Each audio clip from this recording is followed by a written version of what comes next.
तुझ्या अपार कष्टानं बहरते सारी भुई. एका दिवसाच्या पूजेनं होऊ कसा उतराई.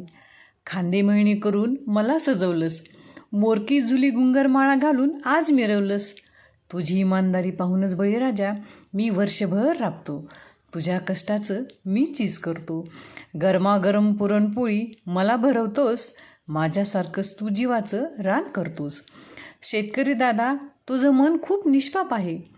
लबाडीपणाचा हवाला तुला सोडून जगाला दिला आहे. तुझा माझा जन्म राबण्यासाठीच झाला आहे, म्हणूनच वरुण राजा आपल्या मदतीला धावलाय. जग झालं बेमान तरी आपण घाम गाळू, इमानदारीचे सर्व नियम आपण दोघंच पाळू. लबाडी बेईमानी केली तरी सर्वांचं पोट भरू. तू मी हातात हात घेऊन इमानानं काम करू.